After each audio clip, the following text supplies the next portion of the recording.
Police Officer H.D. Taylor, a 5.5-year veteran, initiated a traffic stop near Leonid and Dunn Avenue. The suspect vehicle did not initially stop, but it stopped a short distance later. By this time, a second officer had pulled up to assist the original officer that was conducting the traffic stop.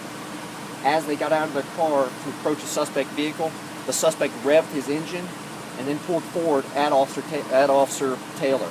Officer Taylor discharged his firearm at the suspect vehicle. The suspect drove off and a pursuit was initiated. That pursuit probably went over a distance of about 3 miles, and it concluded here in the 1400 block of Broward Road, where the second original assisting officer conducted a pit maneuver disabling the suspect's vehicle. The suspect got out of the car and ran away on foot. One of the officers deployed his taser, which was ineffective. The suspect was eventually apprehended and taken into custody. Our investigation up to this point, we have determined that the suspect car was reported stolen, and there's a semi-automatic handgun on the seat of the suspect's car. And I'll take any questions you might have. Was anybody at that private school close by ever in danger? The original location of the traffic stop, or what private school are you speaking of? The one that's right down the road. No, not at all. That's everything. The shooting itself occurred back in the 1600 block of, 1600 block of Leonid Road. So we have two separate scenes here. Let me explain that. We've got the shooting scene back over on the other side, which is near the 1600 block of Leonid Road. That's where the shooting took place. And then after that, the pursuit was initiated. And then it concluded over here in the 1400 block of Broward Road. So no shots were fired over at the location behind me. As I mentioned before, a taser was deployed at the suspect. And do you believe that... Did the suspect deploy a weapon? Did the suspect deploy his weapon or use his gun? There was a gun you said found in the car. Did that suspect point that at the officers, or was that ever shown to the officers? This is the initial part of our investigation. Of course, we haven't had an opportunity for the officer to pretty much tell his account of it. At this point in the course of our investigation, we do not believe that that weapon was pointed at the officer. Was the suspect a felon? Yes, he is. So he's... Yes.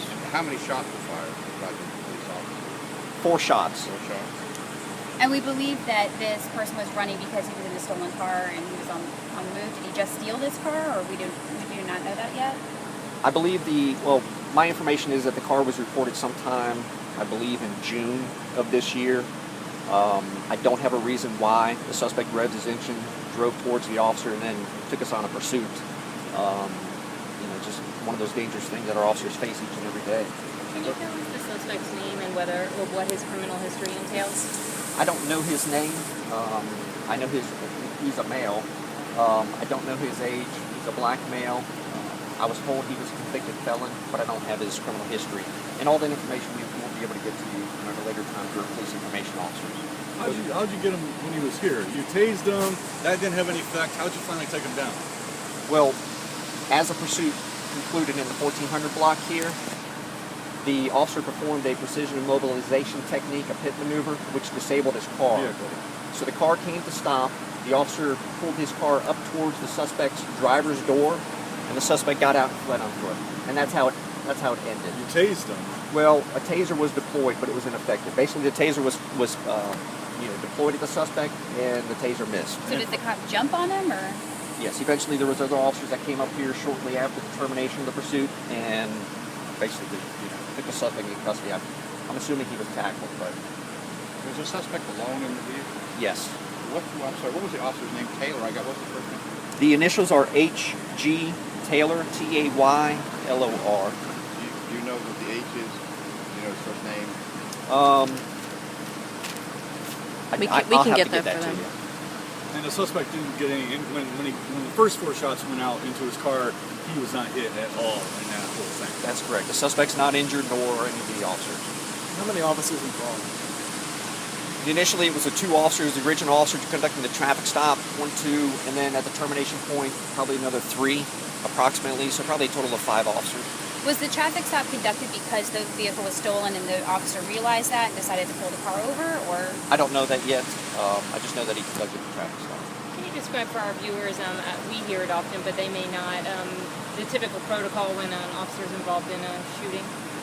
Well, what happens is members of our homicide team, our cold case unit, respond out here and conduct an investigation. Of course, we interview witness officers. Of course, through our protocol, we cannot speak to the officer that was involved in the shooting at this time. We have an internal mechanism that we use at a later time to kind of get his story as far as his account of the incident.